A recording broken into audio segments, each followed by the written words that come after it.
राधे राधे। राधा रानी की कृपा आप सब पर बनी रहे। आज की इस वीडियो में हम शरदपित्र अमावस्या की कथा सुनेंगे। तो चलिए हम कथा शुरू करते हैं।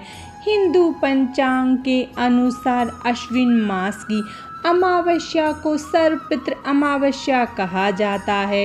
इस दिन जाने अनजाने सभी पितरों की शांति के लिए तर्पण, पिंडदान, श्राद्ध आदि कार्य किए जाते हैं। इस दिन उन लोगों के लिए विशेष रूप से महत्वपूर्ण होता है जिन्हें अपने पितरों की मृत्यु तिथि स्मरण नहीं रहती है। ज्योतिष की मान्यताओं के अनुसार इस दिन उन समस्त पितरों के हेतु श्राद्ध कर्म किया जाता है जिनके परिजनों को अपने पूर्वजों की मृत्यु तिथि के बारे में जानकारी नहीं होती है। शरदपित्र अमावस्या की कथा पौराणिक समय में अग्निस्वात और बहिष्पद नाम के दो पितृदेव थे। उनकी मानस कन्या थी अक्षोदा। अक्षोदा ने पितरों को प्रसन्न करने के लिए 1000 वर्ष तक बिना किसी विघ्न के तपस्या की।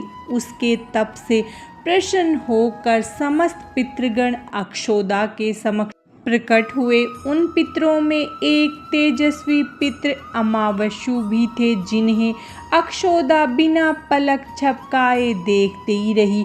वो उनमें इस तरह मग्न हो गई कि उसने अपने पितरों की बात को अनसुना कर दिया। पितरों द्वारा जब उसे वर मांगने को कहा गया तो अक्षोदा ने पितरों से हे भगवान, अगर आप मुझे वर देना चाहते हैं तो वरदान में आप मुझे स्वीकारें, मैं आपका संग चाहती हूँ। उसकी ये बात सुनकर सभी पितृगण क्रोध में आ गए। उन्होंने अक्षोदा को वरदान की जगह श्राप दिया कि वो पितृलोक से पृथ्वीलोक पर जाएगी। पितरों के द्वारा ऐसा श्राप दिए जाने पर अक्षोदा उनके पैरों में गिरकर क्षमा मांगने लगी। यह देख पितरों को उस पर दया आ गई। तब पितरों ने दया भाव से उससे कहा कि श्राप के चलते तुम्हारा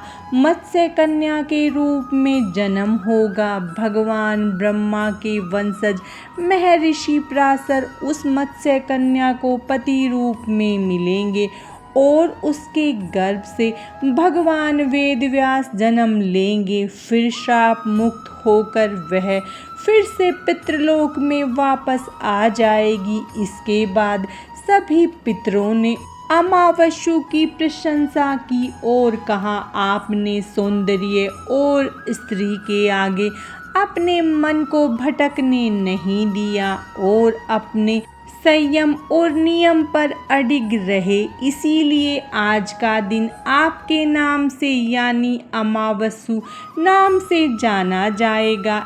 ऐसी मान्यता है कि तभी से अश्विन मास का यह दिन पितृमोक्ष अमावस्या के रूप में प्रसिद्ध हुआ। आज की इस वीडियो में बस इतना ही। राधे राधे।